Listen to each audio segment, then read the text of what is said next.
Nire proiektua erregleten aurkezpenean oinarrituko dut. Nirekin 3. mailako 2 ikasle daude eta ariketa hau regleten sarrera eman ondoren lehenengo mailako ikasleekin ere gelan landu ditnet. Materialen inguruan, egurrezko regletak, bat bider bat zentimetro karratuko plantilla eta belauntzia irudikatuko duen plantilla bat daude. Ariketa honen helburu nagusia, materiala ezagutzeaz gain, balioaren, regleta bakoitzaren balioaren nozioak identifikatzea izango da. Ezagutzea lezuen materiala honeskak? Ez. Lehenengo aldia da erabiltzen ez zutena? Bai. Eta zertarako balio dezake? Igual tamainoa... Tamainak. Eta koloriak da. Baina zertarako balio dezake? Zertarako erabili genezake hau? Ordenatzeko handitik txikia eta txikitik handia. Adibidez. Eta ezaugarriak? Zer ikusten duzute, denak berdina dira? Ez. Ez, Batzu ezta? txikiagoa diala Eta beste handia. eta koloreak. Vale.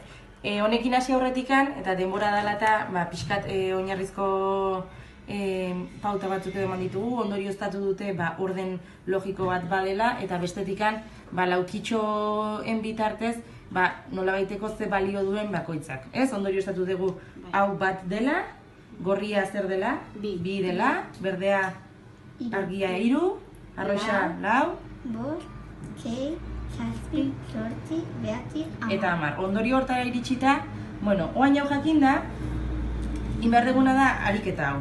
Ariketa hontarako, hemen ez daude laukitxoak, orduan gure lana izango da, erregletak erabili, identifikatu ze tamaina edo duen, eta ze zenbaki erabiliko genuken hori irudikatzeko.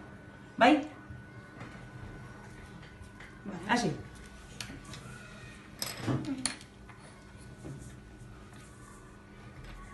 Naranja esan dezute? 10. 10 laukitxo, ez?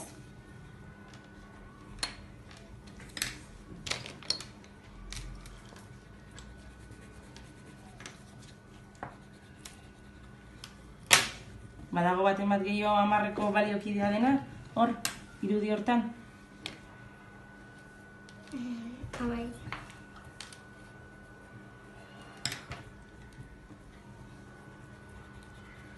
Hemen dituzu, konprobatzen zu. Neurtu hor ere.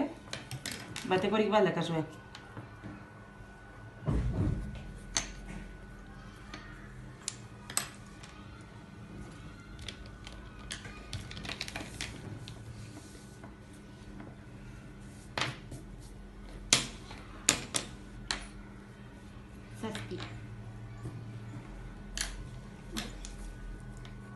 Laukitxoak horri hau erabili garren ere, badakigu hauek erabili ditzakegula konprobatzeko zenbat laukitxo kabitzen dien barruan, ezta? Bai.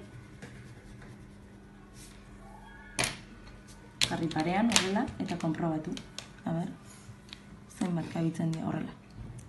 Zenbat kabitzen dira? 5. Horia 5.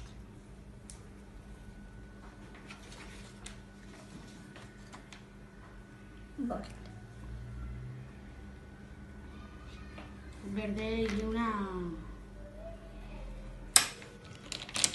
6. 6. Bai.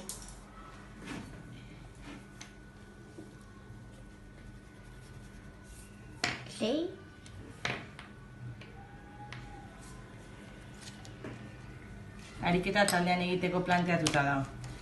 Eta bukaeran, aldez horretik egin dugu denbora dela eta hau izango litzake azkeneko emaitza, ariketaren azkeneko emaitza. Eskerrik asko, neskak.